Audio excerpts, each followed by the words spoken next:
The room went dead silent when she said it. "Limited cognitive capacity, doctor."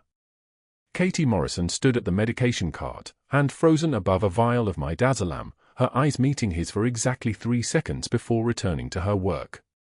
Not a flinch. Not a tremor. Just a slight exhale, the kind that comes from someone used to absorbing rounds meant to wound.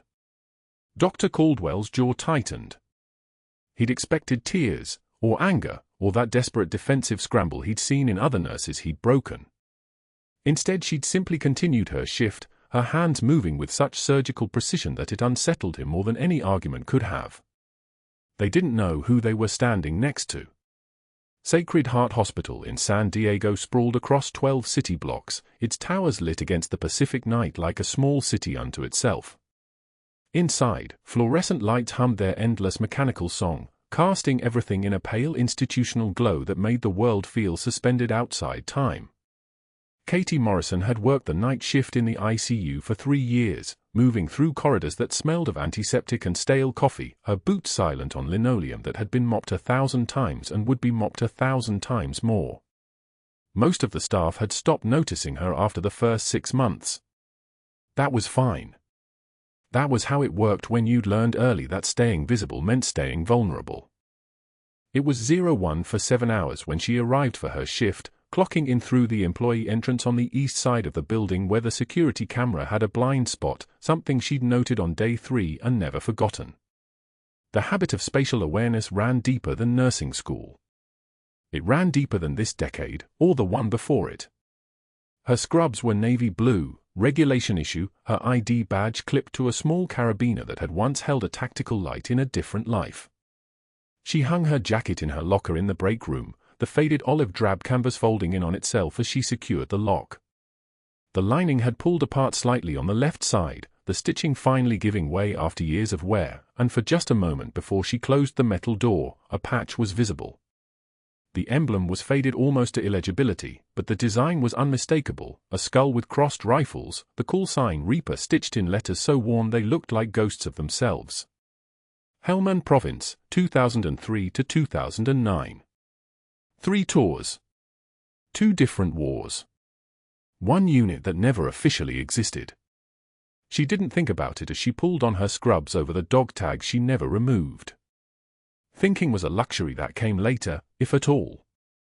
Right now there were vital signs to check, medications to prepare, patients whose breathing needed monitoring through the darkest hours when most of the hospital slept and the ICU became a strange liminal space where time moved differently, minutes stretched like hours, and 4-hour shifts felt like rotations that lasted eternities.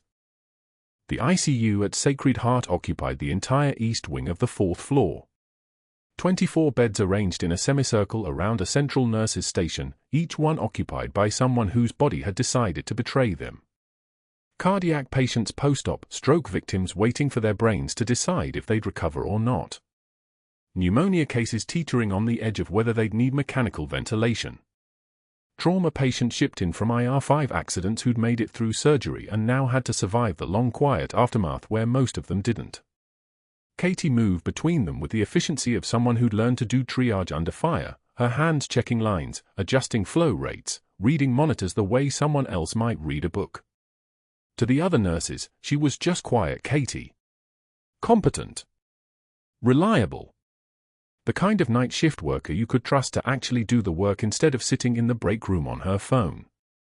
Dr. Caldwell arrived at 2,213 hours for evening rounds, which meant his schedule had shifted again. He'd moved from days to nights, something about a staffing adjustment that nobody questioned because he was the kind of doctor who made the administrators nervous, the kind who had connections and money and family money before that, who'd trained at Johns Hopkins and kept his office door closed and made phone calls in a voice that sounded like a tank idling in an empty garage.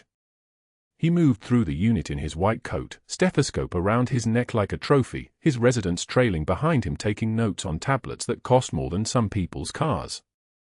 He was reviewing the chart for bed 4 to 14 when Katie approached with the patient's updated labs, her movements economical and precise. She held the clipboard at the precise angle that made the information readable without crowding his space, her voice pitched to the specific tone she'd learned worked best with physicians of his temperament, deferential without seeming weak, informative without seeming to presume expertise. Potassium came back at 5.2, Dr. Caldwell. I've already hung the mag replacement you ordered. His urine output is tracking at 45 milliliters per hour, which is within normal parameters post-op. He glanced at her without meeting her eyes, the way one might glance at a piece of equipment that was functioning as expected. She was reaching to adjust the 4 line on the patient in bed for to 12 when her jacket shifted as she leaned forward, and the lining caught on the edge of the 4 stand. Just for a moment, 2 seconds, maybe 3, the fabric fell open, and the patch was visible. The skull. The crossed rifles. The call sign in faded thread. Dr. Caldwell's entire body went still. He'd seen patches like that before. Not often. Not casually. Once, at a conference in 2009, a speaker had mentioned a unit from Helmand province whose existence was classified so thoroughly that even mentioning it in passing could land you in a briefing with people who didn't introduce themselves. He'd filed it away as the kind of classified information that people in his circle sometimes knew about, the kind that gave you an edge in conversations, a subtle indicator that you'd been places and knew people and had the kind of knowledge that mattered.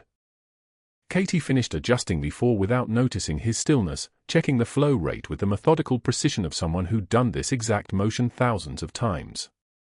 Her hands were scarred in ways that bedside nursing didn't usually produce, thin white lines across her knuckles, a deeper wound that had healed badly on her left palm, calluses in a specific pattern of someone who'd gripped things that required serious force.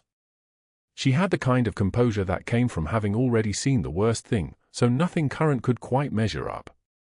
"Anything else, doctor?" she asked, her voice steady and even, her eyes fixed on the monitor that showed the patient's heart rhythm, steady sinus at 78 beats per minute, the kind of rhythm that meant everything was working the way it was supposed to. "No.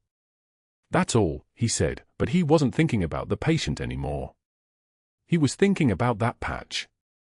He was thinking about what it meant that someone with credentials and training from a unit that wasn't supposed to exist was working night shifts in the ICU of a civilian hospital in San Diego, pushing medications and checking vital signs like she was just a regular nurse. Just someone who'd gone to nursing school and passed her boards and decided to help sick people. They didn't know. She moved to the next patient without any indication that she'd noticed his sudden attention, her hands checking the central line that ran into the chest cavity of a cardiac patient 2 days post-op, her fingers feeling the site for warmth or swelling that might indicate infection. The patient, a man named Morris, 64 years old, widower, had come in with a dissecting aorta that had required emergency replacement of a 17-centimeter section, opened his eyes as she touched his arm. "How are you feeling, Mr. Morris?" she asked, and her voice shifted into something gentler, the clinical tone dropping away to something that sounded almost like genuine human concern. She adjusted his pillow without being asked, checked his pain level with the practiced efficiency of someone who'd learned that you didn't wait for patients to tell you they were suffering. You read it in their eyes and their breathing and the way their hands gripped the blanket. "Like someone took a chainsaw to my ribs," he said, trying for a smile that didn't quite land. "That's because they basically did. But you're doing well. Your heart rhythm is stable, your oxygen is good, and if you keep following the breathing exercises we discussed, you won't get pneumonia. You want to know the secret to surviving open heart surgery, Mr. Morris?" He shook his head. "You follow every single order from your nurses. We're the ones who actually keep you alive. The surgeons get the credit, but we do the work." There was something in the way she said it, not arrogance, but something like absolute certainty, the kind that comes from knowing you're telling the truth and not particularly caring whether anyone believed you. Dr. Caldwell watched from the edge of the unit, pretending to review another chart while actually tracking the way she moved, the way her hands never hesitated or trembled, the way she seemed to know what a patient needed before they asked. At 2,307 hours, after evening rounds were complete and the residents had scattered to various corners of the hospital, Dr. Caldwell returned to his office on the second floor and closed the door. He sat at his desk, mahogany, expensive, the kind of furniture that signaled to people what kind of doctor he was, and pulled out his personal phone. Not the hospital line. The personal one, the one that went to people who knew people. He had the number for Richard Hayes, who'd moved into hospital administration after a brief stint in military consulting. They'd trained together at Johns Hopkins, had overlapped at several conferences, had the kind of relationship where one person could call the other with a question that required discretion and the answer would come with the kind of accuracy that suggested access to the right databases. The call was brief. "Richard? It's Caldwell. Quick question. Do you still have access to the military personnel database? The classified sections?" A pause. "Then, that depends on why you're asking." "I have a nurse on my unit. Katie Morrison. Night shift. I need to know her background. Military background, specifically." Another pause, longer this time. "Then, that's a complicated request, Caldwell." "Why?" "Just a personnel concern. She's fine at her job, but I need to know if there's anything I should be aware of. Prior service issues, that kind of thing." Richard didn't answer immediately. There was the sound of typing in the background. "Then, I can look into it, but it's going to take some time. These files are restricted for a reason." "What branch are we talking about?" "Marine Corps. She's got a patch in her locker from Helmand Province. It's not one I recognize." The typing stopped. "What kind of patch?" "Skull and rifles. Call sign Reaper. Ring any bells?" The silence that followed lasted long enough that Dr. Caldwell wondered if the connection had dropped. "Richard?" "I'm going to make some calls," Richard said quietly. "Don't do anything until you hear back from me. Don't talk to her. Don't move her file. Don't do anything at all. Are we clear?" "Crystal clear." He hung up and sat in the darkness of his office, the city lights of San Diego spreading out below him through the floor-to-ceiling windows, and smiled to himself. There was something there. Something that someone had wanted hidden enough to classify it. And if there was one thing that Dr. Caldwell understood, it was how to use information that other people wanted kept quiet. The night shift continued without incident. Katie completed her rounds, checked vital signs, adjusted medications, responded to call lights with the kind of immediate attention that made patients feel like they were her only concern. By 05:30 hours, the unit had settled into that strange pre-dawn quiet where the worst of the night had passed but morning hadn't yet arrived, and she sat at the medication cart reviewing the updated lab results on the computer. Her next shift assignment was posted on the unit board at 0600 hours. She was scheduled for the same ICU rotation she'd been working for 3 years, 0800 to 2000, 5 days a week, with Wednesdays and Sundays off. Standard night shift for someone who'd earned the trust of the department. But when she checked the system one more time before leaving, her assignment had changed. She would be starting in radiology support starting Monday. Days. Rotating shifts. No more ICU. The notice was stamped with Dr. Caldwell's authorization signature. Katie Morrison looked at the screen for exactly 5 seconds, read the notice once more to ensure she hadn't misread it, and then logged out of the system. She gathered her things from her locker, jacket, keys, the small bag where she kept her personal items, and walked out of Sacred Heart Hospital into the San Diego dawn without saying anything to anyone about what she'd just seen. Katie walked through the pre-dawn parking lot of Sacred Heart Hospital with her jaw set tight, the cold San Diego air cutting through her scrubs. The reassignment notice had been posted on the staff system at 11:16 p.m. She'd checked the timestamp 3 times. Dr. Caldwell's signature was printed at the bottom in block letters, the kind of signature a man makes when he's certain no one will challenge him. She knew better than to challenge him. She'd learned that lesson in Helmand Province when a captain with bars on his collar had decided someone needed to be blamed for a supply shortage that wasn't anyone's fault but his own. 3 days later, she was restocking supply carts on the 4th floor when Dr. Caldwell rounded with his team during morning rounds. She'd been transferred to what the hospital called unit support rotation, which meant she was no longer monitoring critically ill patients in the ICU. She was no longer monitoring anyone.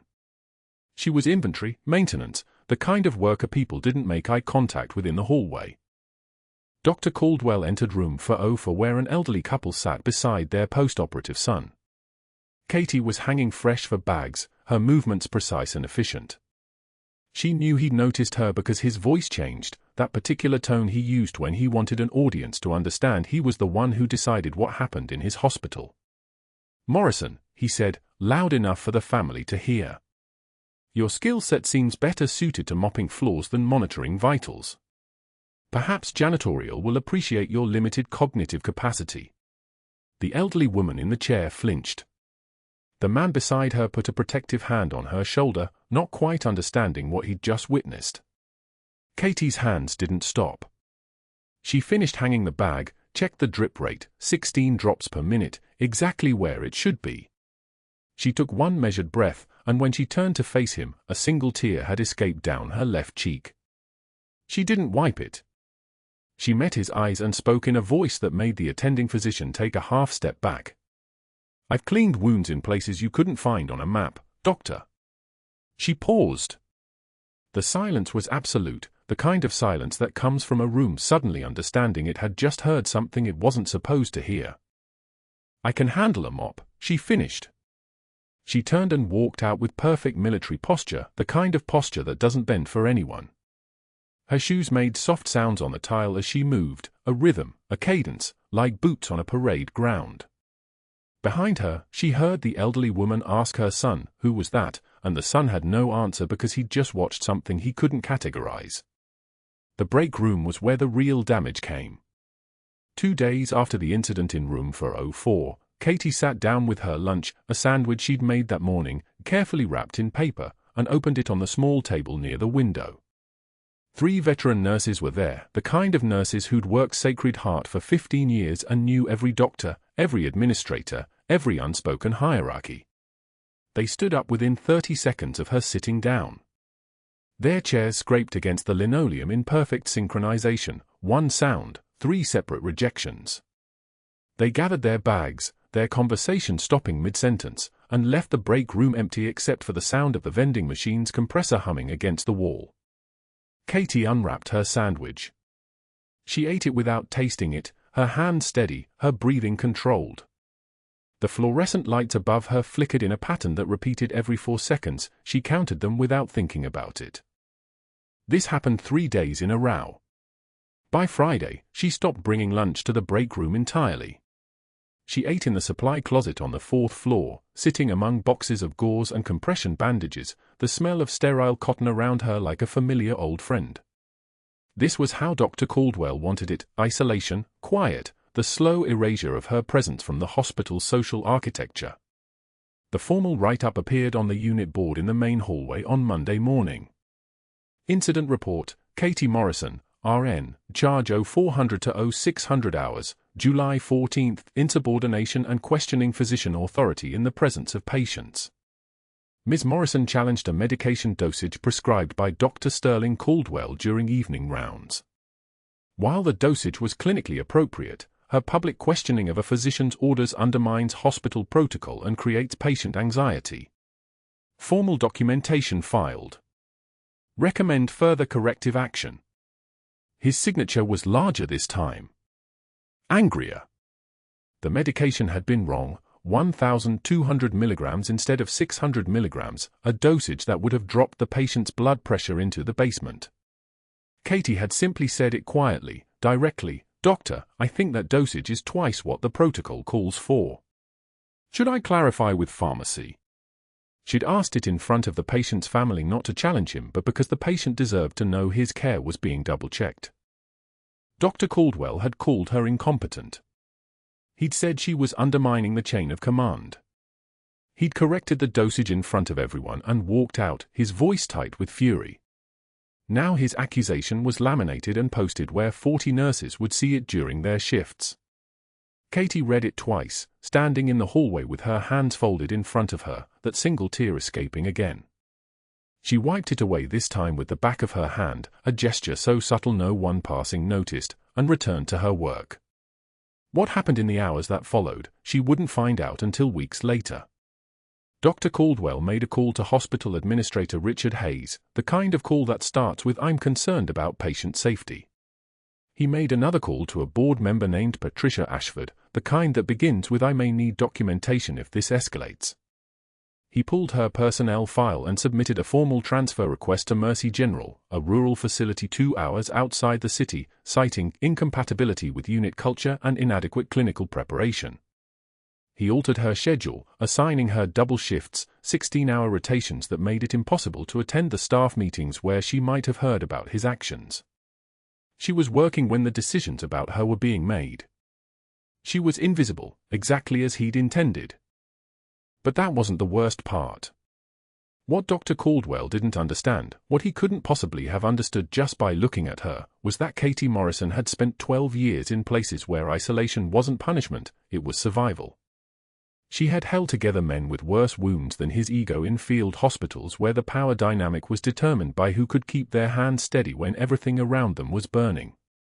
She had been trained by the finest trauma surgeons in the military, people who didn't teach protocol, they taught instinct. They taught you to see what was wrong before anyone told you what to look at. And she had learned, long ago, that the quietest person in the room was often the one to trust. She kept her head down. She accepted the reassignments without comment. She moved through the hospital like a ghost, mopping floors when she was assigned to floors, restocking supplies when she was assigned to supplies, her military bearing somehow making even custodial work look like precision. Other nurses began to avoid her not out of cruelty but out of confusion. They could sense something about her that didn't match her station, and that mismatch made them uncomfortable. 2 weeks into her reassignment, Katie was alone on the 4th floor at 0200 hours, restocking the crash cart between rooms for 06 and 412. The hospital was quiet in that particular way hospitals are quiet at 2 a.m., the quietness before something breaks. The electrical room was 2 floors below, humming with the steady maintenance rhythm of a building in sleep mode. She had no idea what was about to arrive. The electrical room exploded at 0200 hours like a fist punching up through the building's spine. One moment, fluorescent silence, the steady hum of hospital infrastructure breathing in its sleep. The next moment, a concussion wave that rattled windows across 4 floors and sent the sprinkler system into confused, fragmentary chaos that never fully activated. Smoke poured up the stairwells in thick, deliberate columns, sealing off every exit from the 4th floor. 14 patients. Trapped. The fire alarm screamed through every corridor like an animal dying slowly, and Katie Morrison was moving before conscious thought caught up with her body. She didn't run.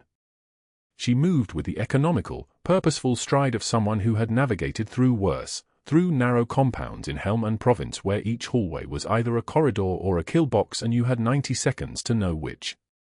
The smoke was thick enough to taste, acrid and chemical, coating the back of her throat like burnt plastic and hot copper. Her eyes watered but she didn't slow. Other nurses were shouting, some pulling patients toward the emergency exits on the eastern wing. Katie headed west. Toward the flames. Toward the one place no one else would go. The 4th floor was becoming a nightmare painted in shades of grey and orange. Ceiling tiles were already falling, bursting apart when they hit the tile floor like bones breaking. The sprinkler system had partially engaged but failed almost immediately. Water spilled uselessly into dead zones while the fire consumed the electrical room and everything around it. She moved through the hallway counting rooms by muscle memory and the faint sound of voices, some calling for help, some too weak to call anything. Door 402. Door 404. Door 406. She knew where she was going. Room 408 held a young Marine, maybe 23, admitted 3 days earlier after a motorcycle accident on Highway 5.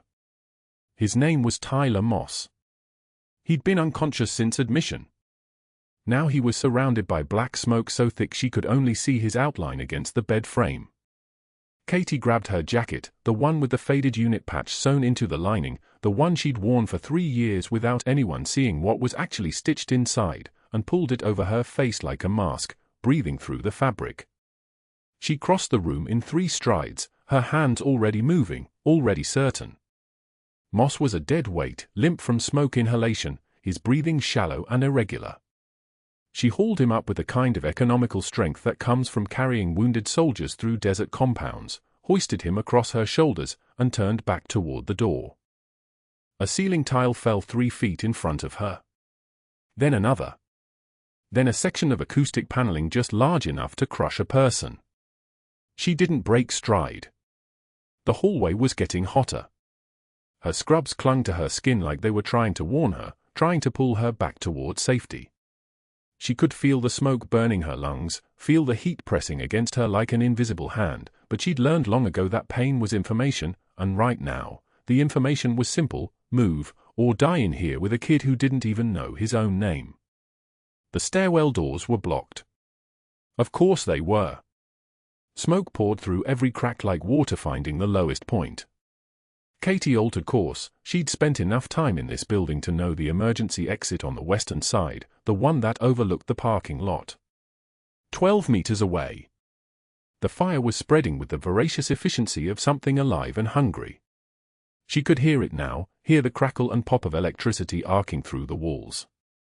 She could smell her own hair beginning to singe at the edges. She didn't think about it. Thinking was a luxury she'd learned to abandon years ago in places where thinking got people killed. Her legs pumped. Her free arm pumped. Moss bounced against her shoulders like a doll, his head lolling back, his mouth slack. The exit sign glowed red through the smoke like a promise. For meters. 3. 2. She hit the door with her shoulder and burst out into the cool air of the stairwell and kept moving, taking the steps 3 at a time, her boots striking concrete in a rhythm like Morse code or a heartbeat. The hospital lobby was chaos organized into barely coherent triage, beds lined up in hasty rows, nurses triage tagging patients with the practiced efficiency of people who'd trained for exactly this catastrophe. Katie laid Moss down on the nearest stretcher and immediately began assessing him. His pupils were blown and sluggish. His respirations were coming in shallow, panting gasps. His skin was already taking on that dusky, bruised quality that came from hypoxia eating the oxygen right out of his blood. "Oxygen," she said, and a nurse appeared with a non-rebreather mask, fitting it over Moss's face. "Get his SpO2 reading." 88% and falling, the nurse said. "GCS of 5. We need a trauma surgeon." "Where's Dr. Harrison?" "Second floor. She's still evacuating patients." Katie placed 2 fingers on Moss's carotid artery. The pulse was there but weak, fluttering like a bird in a closing fist. His neck veins were starting to distend, that subtle bulging that most people missed, that told you the pressure inside his chest was rising, that blood was accumulating in the space where blood didn't belong. Pericardial tamponade. His heart was drowning in its own blood, and with every beat, it was getting weaker. She straightened up. The decision was already made. It had been made the moment she hoisted him off that bed.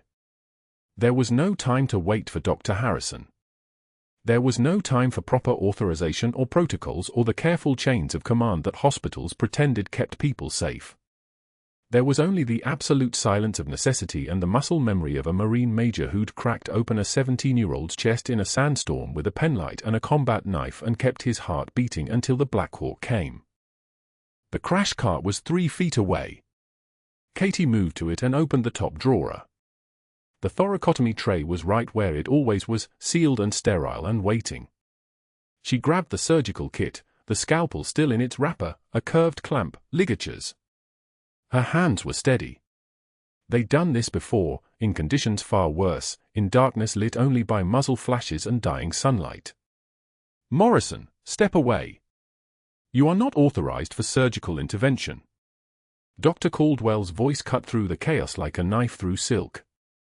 He was standing at the edge of the triage area, his hands up in a gesture that was supposed to look authoritative but looked, in reality, like surrender. His face was pale.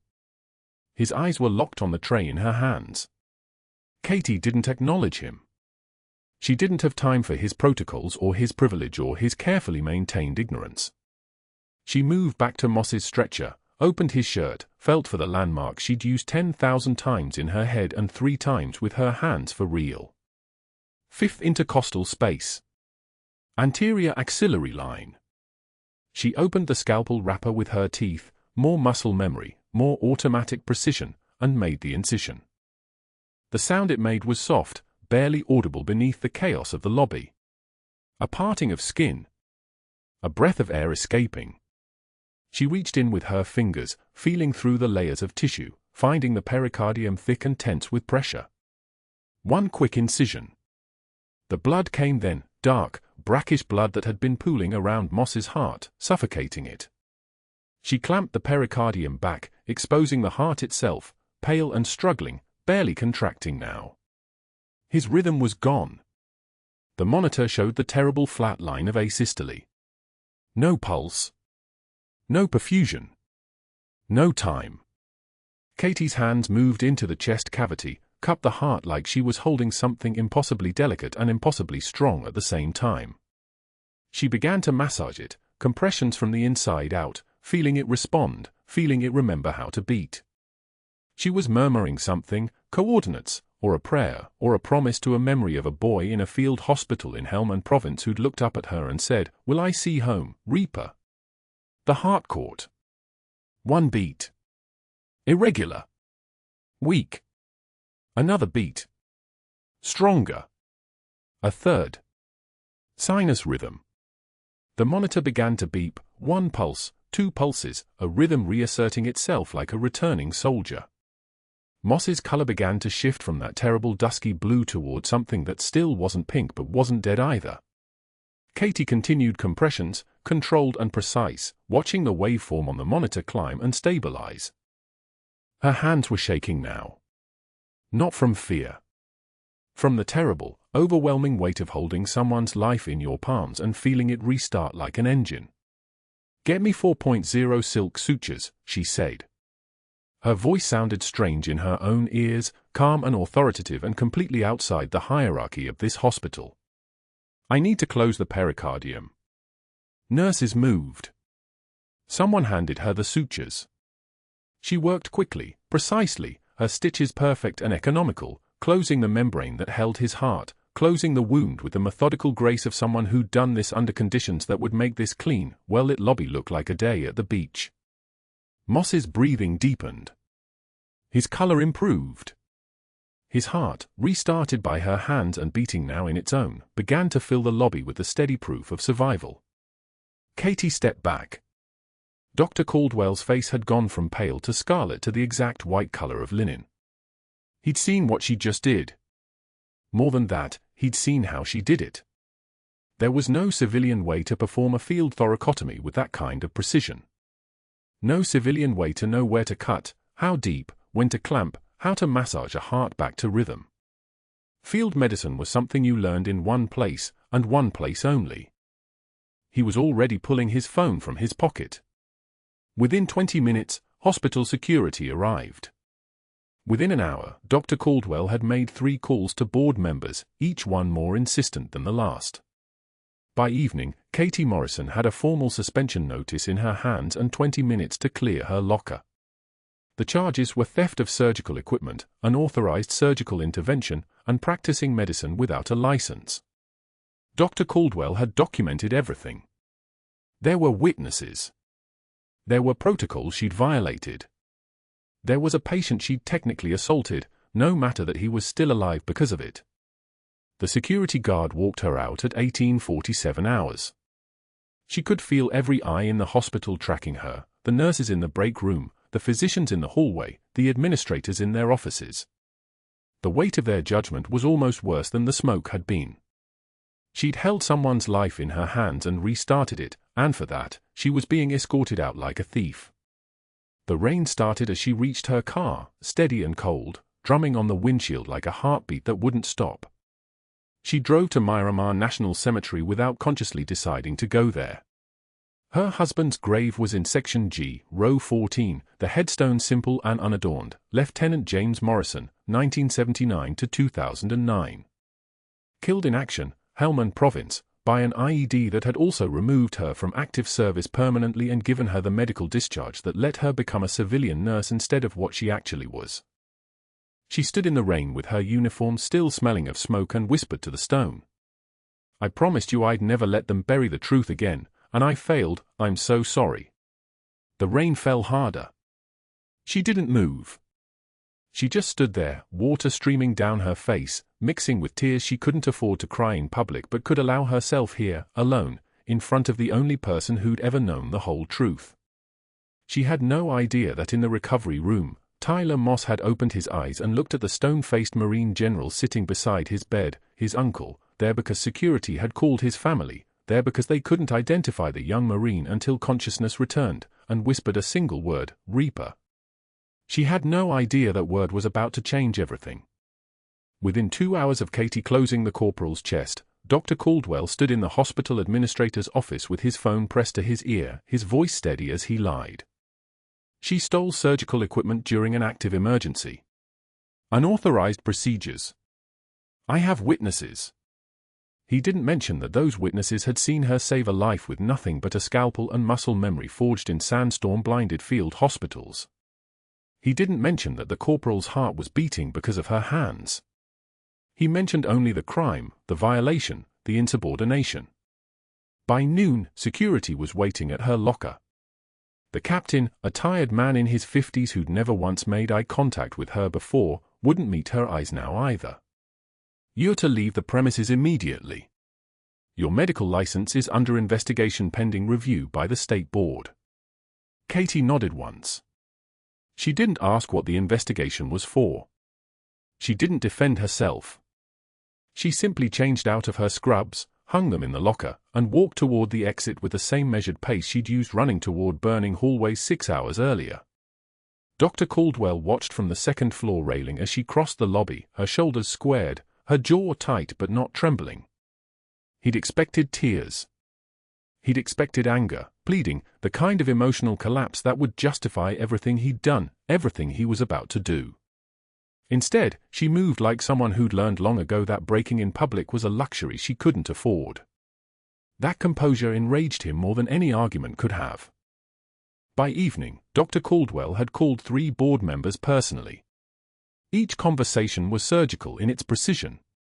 Catherine Morrison attempted an unauthorized procedure on a critical patient without consulting attending physicians. She removed medical equipment from the surgical cart without logging it. There are concerns about her judgment, her training, her fitness for practice. He'd filed a formal report, pages of it, meticulous and false, each lie carefully constructed to sound plausible. The stolen equipment allegation was absurd. The scalpel she'd used came from the crash cart and was documented in the emergency log, but he'd submitted a version that omitted that detail. He'd included statements from staff members who hadn't even been present, signatures from nurses who would later deny writing anything. The machinery of institutional power, once set in motion, was difficult to stop. Hospital lawyers began reviewing her file. Insurance companies started asking questions. By evening, her medical license was flagged for suspension pending investigation. She would learn about it the next morning from a certified letter. For now, she was simply gone. Katie drove to Miramar National Cemetery as the sun collapsed into the Pacific, her dress uniform still reeking of smoke and burnt plastic and something worse, the smell of her own sweat mixed with the copper iron tang of blood that wouldn't quite wash away. The cemetery gates were closing, but the attendant recognized her. She came every month, same day, same location. He waved her through without speaking. The evening rain had just begun, that particular San Diego rain that felt almost apologetic, gentle but inevitable. She stood before the marble headstone for a long time without speaking. The name cut into the stone, Michael James Morrison. 1978 to 2014. Beloved husband. Devoted mentor. The dates bracketed a life that had ended in a motorcycle accident on Highway 163, 2 miles from their home. She'd been at the hospital then too, working a double shift, and she'd come home to find 2 Marines on her porch. Michael had been a SEAL instructor, the kind of man who taught other men how to survive impossible things and then went home to her with gentle hands. He'd known what she was. He'd never asked her to stop. The rain soaked through the dress uniform, plastering it to her skin.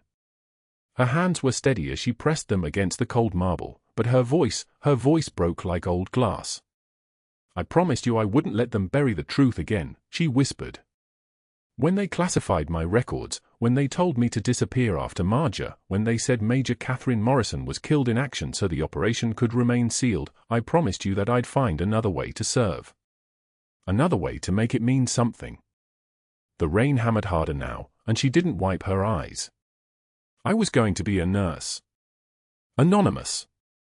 Quiet. Save people in the light instead of the dark. And I failed. He's going to bury what I did tonight. Just like they buried what we did in Helmand province. 14 patients, Michael. I got them out. But he's going to bury it. I'm so sorry. I'm so sorry I didn't keep my promise. She knelt in the mud, pressed her forehead against the stone, and let the rain hide everything. 6 miles away, at Sacred Heart Hospital, the young Marine corporal's eyes opened in the ICU recovery room. Machines beeped their electronic rhythm around him, the ventilator hissed, the monitor traced his returning heartbeat in green lines, for bags dripped saline and blood products into his veins. His vision was clouded, his chest wrapped in bandages over sutures so precise they looked like they'd been drawn by an architect. A man sat beside his bed. Older. Stone-faced. His uncle. Major General Thomas Moss, 3rd Battalion, 5th Marines, Dark Horse Company, had been visiting every wounded Marine in the hospital since the fire, moving through the wards with the grim determination of someone counting his own alive. This corporal, his nephew, had been his sister's adopted son since the boy was 8 years old, pulled from a village outside Marja during a school collapse in 2003. The general had never met the female Marine who'd extracted the child. He'd only heard the story his sister told 1,000 times, a woman with a call sign, a patch on her jacket, coordinates whispered like a prayer. Tyler. The general leaned close. Can you hear me? The corporal's eyes tracked, focusing. His lips moved. When he spoke, his voice was barely audible over the ventilator's rhythmic breath. Reaper. He swallowed hard. The nurse called me Reaper. Coordinates. Marja. The general's entire body went absolutely still. His jaw clenched so hard a vein stood out on his temple. 23 years. 23 years since Operation Phantom Mercy, since the classified mission that officially never happened, since a female major in Marine Special Operations had vanished into official death and bureaucratic silence. And this corporal, his nephew, was placing a call sign he'd heard once as a 6-year-old, a name whispered by soldiers who thought the child couldn't understand. What else? The general said quietly. What did the nurse say? She said, coordinates, wouldn't let them, bury it again, coordinates Marja, coordinates. The boy's eyes were fading back toward unconsciousness. She was crying, but her hands, steady. The general pulled out his phone. He made a call to JSOC Joint Special Operations Command. He used an access code that hadn't been used in 2 decades. He gave them a call sign, Reaper. 15 minutes later, he had a file that had been sealed since 2003, Major Catherine Morrison, declared killed in action, records classified, officially erased from the Marine Corps historical record. The file contained an official photograph, a woman in desert fatigues, her face hard, her eyes containing the weight of secrets that could topple governments. It was the same face he'd just seen in his nephew's eyes, heard in the call sign that should have died in Helmand province. He stood and walked to find the hospital administrator. I need to know who authorized the termination of one of your nurses. Catherine Morrison. Today. This morning. The administrator stammered something about emergency procedures, about unauthorized medical interventions. The general's voice dropped so low the man had to lean forward to hear it. You fired the most decorated female Marine to ever serve in special operations for doing exactly what she was trained to do. Where is she? By the time Katie was leaving the cemetery, her phone was ringing. A hospital number she didn't recognize. Ms. Morrison, this is Sacred Heart Administration. We need you to return to the hospital immediately. There's been a development regarding your case. She hung up. She assumed it was legal. She assumed it was worse. She stood in the rain for another hour, rain-soaked and exhausted and expecting nothing but the careful continuation of her own erasure, the way the system had erased her before. She had no idea a Marine general was already moving through the hospital with an unsealed file in his hands, with orders that could shake the entire institution, with a kind of authority that comes from commanding men in places that don't appear on any map. She had no idea that the corporal she'd saved had just given her away with a single word, Reaper, the call sign that connected a 6-year-old adoption to a mission that officially never existed. She had no idea what was about to walk through those hospital doors. The general arrived at Sacred Heart 24 hours after the fire, his dress blues cutting through the hospital corridors like a blade through silk. He didn't stop at Dr. Caldwell's office. He walked past it without acknowledgement, past the nameplate and the closed door, his boots striking the tile in a rhythm that made orderly step aside. The air pressure changed when he moved. That was how people knew. That was how they always knew. In the administrator's office on the 3rd floor, he placed both hands on the desk, palms down, fingers spread, and looked at the woman across from him with eyes that had watched desert sunrises from helicopter doors. I want Major Catherine Morrison's personnel file. Now. Not a summary. The original. Everything. The administrator's hands trembled as she pulled the file. She had no idea who was standing in her office. "She's Major Catherine Morrison," the general said quietly, his voice cutting through the room like artillery fire through silence. "United States Marine Corps. 2nd Marine Special Operations Battalion. Helmand Province, 2003 through 2007. Her call sign was Reaper. She was officially killed in action during Operation Enduring Freedom. That designation was a lie. She was extracted, given a new social security number, and buried in the civilian world so thoroughly that even the Pentagon lost track of her." He picked up the suspension notice, read it once, and placed it back on the desk. "And your Dr. Caldwell discovered her by spotting a patch sewn inside a jacket lining." In recovery, the young Marine corporal, barely conscious but aware, had opened his eyes when the general entered. His nephew. Blood, in the end, always recognized blood. The general sat beside the bed, and the corporal's voice came out like gravel, "Reaper. The woman. She pulled me out. During the attack. I was 6 years old. Marja. The school collapsed. She had a patch on her jacket. I've thought about that patch for 17 years. The general's jaw tightened. He understood now. Katie hadn't just saved a patient.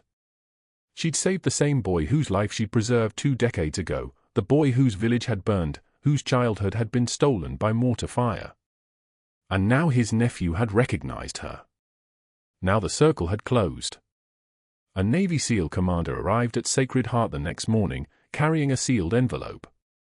He stood in the hospital conference room with the general, the FBI agent who'd been assigned to investigate the fire investigation, the hospital board, and Dr. Caldwell, who was being held in the administrator's office under armed guard, not yet arrested, just detained while evidence was being assembled.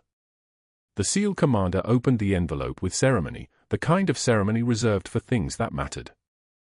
"Silver Star," he said, reading the first citation. He paused. The room held its breath. Silver Star, again, the second one. Different operation, different year, same precision, same outcome, men alive who should have been dead. Navy Cross. His voice didn't change. The decoration was worth the pause. Purple heart with 3 clusters. That means 4 wounds. Shrapnel in the left shoulder. Gunshot wound to the leg. IED blast exposure. And a knife wound to the ribs that she sutured herself with field supplies because the corpsman was unconscious and the bleeding wouldn't stop. The FBI agent slid a folder across the table. 8 photographs. 8 veteran patients who had been treated by Dr. Caldwell over the past 4 years. 3 of them were dead. Medication errors, the agent said. Doses that should have been caught. Surgical follow-ups that were never documented. He buried the paperwork. Changed the timestamps. And when Major Morrison questioned a dosage on a veteran patient 3 weeks ago, a Marine, actually, he wrote her up for insubordination instead of acknowledging the error. That patient lived because she caught it. The other 3 didn't have a nurse with field medicine training in the room. The agent opened another file. Forged documents. Katie's signature, duplicated and placed on credential fraud submissions. Her medical license number attached to disciplinary reports she'd never seen. All originating from Dr. Caldwell's office computer. All authenticated with his digital signature. The moment he accessed Major Morrison's Pentagon files to forge additional documentation, the system triggered an automated alert. Her records have classified tripwires. The second anyone tried to alter them, federal security protocols activated. The agent looked at each board member in turn. You approved her termination based on falsified documents. You fired a decorated Marine officer to cover for a surgeon who's been hiding his mistakes under paperwork and intimidation. Dr. Caldwell's hands were shaking now. His composure, the strategic intelligence that had built his career, the careful calculations that had protected him through for decades of medical practice, was shattering. I didn't, she was going to expose. I was protecting patients. The discrepancy she mentioned, it would have been. He stopped, realizing he was confessing, that every word was being recorded, that the general was watching him with the expression of someone who had made life-and-death decisions on battlefields and would not be moved by excuses. The general turned to the hospital board. When Major Morrison identified a medication error, your surgeon responded by silencing her. That's not how medicine works. That's how systems collapse. That's how people die. His voice was absolutely level. Fortunately, Major Morrison's instincts, the instincts she developed over 20 years of trauma medicine in hostile territory, prevented a fatality. Most of the time, institutions don't get that lucky. Security was called. Dr. Caldwell was escorted from the administrator's office, through the corridors of the hospital he had dominated for so long, past the break room where nurses who had shunned Katie stood in the doorway watching. Handcuffs. A federal agent on either side. His career, his reputation, his license, all of it falling behind him like a trail of smoke.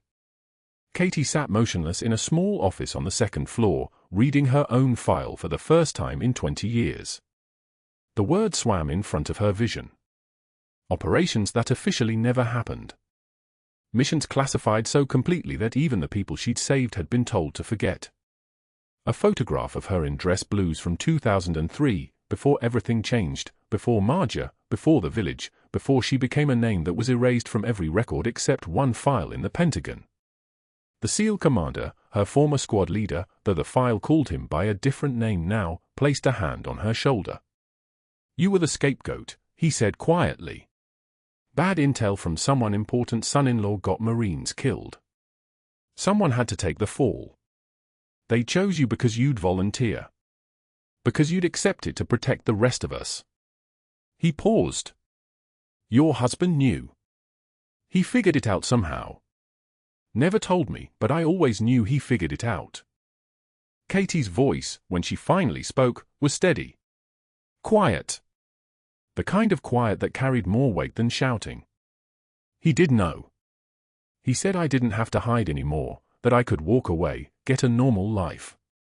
But I couldn't. I promised him I'd keep serving, even if no one knew who I was. Even if I was just a nurse pushing meds and turning patients and answering call lights. She looked at the general. I thought I was honoring his memory. Turns out I was just running from it. You were serving, the SEAL commander said. That's what service is. It doesn't require recognition. 6 months later, someone spotted Dr. Caldwell selling supplemental insurance policies from a folding table outside a strip mall in El Cajon, 15 miles from the city he'd once controlled. His medical license had been revoked. His name appeared in every healthcare database flagged for investigation. The strategic mind that had once calculated surgical outcomes and career trajectories now calculated deductibles.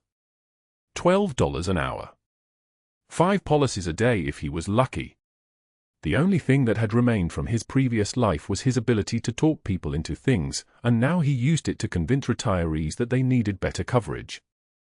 Meanwhile, Katie Morrison stood in her dress blues at a Pentagon ceremony, the uniform pressed with the kind of precision that only comes from military discipline. The general himself pinned the silver oak leaves onto her shoulders, the rank of major restored.